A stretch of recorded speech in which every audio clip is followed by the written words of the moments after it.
जब हमें अपनी मंजिल तक जाना होता है तब हम लोग ऊबर, ओला, इन ड्राइवर बुक करवाते हैं। संभावित होता है कि कोई पुरुष ड्राइवर ही आएगा।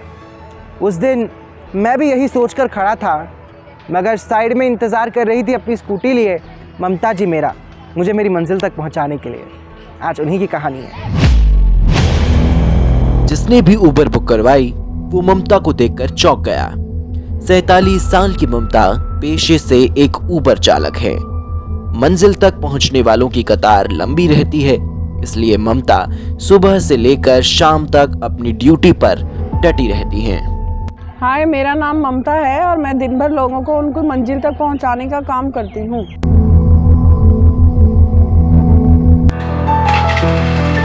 ममता उन महिलाओं में से एक है जो स्वाभिमान से अपने जीवन के पहिए को आगे बढ़ा रही हैं। मैं दिन भर लोगों को उबर, इन ड्राइवर और ओला ऐप के द्वारा मैं ड्राइव करके लोगों को उनकी मंजिल तक पहुंचाने का काम करती हूं। मैं अपनी अर्निंग के लिए किसी के ऊपर भी निर्भर नहीं हूं। मैंने अपने पैरों पर जो महिला ये सब कुछ कर रही है, उन पैरों की मजबूती के पीछे दर्द और संघर्ष की एक कहानी है।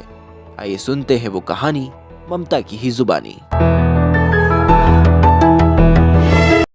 मेरा नाम ममता है। मैं अपनी 12वीं कक्षा की दौरान मैंने लेबोरेटरी की डिग्री करी और उसके बाद मैं एक प्राइवेट हॉस्पिटल में मैं नौकरी लग गई, जहाँ मैंने किसी व्यक्ति से लव मैरिज करवा ली थी और 10 साल के बाद 2 बच्चे बेटा बेटी होने के बावजूद उसने मेरे को घर से निकाल दिया। और मैं जब अपने पेरेंट्स के घर आई तो उन्होंने मुझे अपनाने से मना कर दिया। मेरी मम्मी और मेरे भाई थे।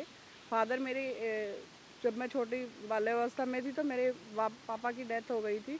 2015 में मुझे स्पाइन की प्रॉब्लम होगी, जिसके कारण मैं 2 साल बेड पे रही और 2018 में मैंने किसी स्पाइन के डॉक्टर की मदद से चंडीगढ़ में मैंने अपनी 2 सर्जरीज करवाई। लेबोरेटरी का काम तो मैंने डिग्री की हुई है तो मुझे अब भी आता है। मैं स्पाइन की प्रॉब्लम से ग्रस्त हो गई थी और मैं बेड पे पड़ गई थी, तो मुझे पैरों से काम कर में मतलब उठ ही नहीं पाती थी। तो मुझे फिर जब मेरे को किसी ने अपनाया नहीं तो मैंने अपने पैरों पे खड़े होने के लिए मैंने यही डिसाइड किया कि मुझे राइड का काम मैं करना स्टार्ट कर दिया कि कम से कम मेरे को इनकम हो और मैं आत्मनिर्भर रहूं और मुझे अपनी जीविका के लिए किसी की तरफ देखना ना पड़े।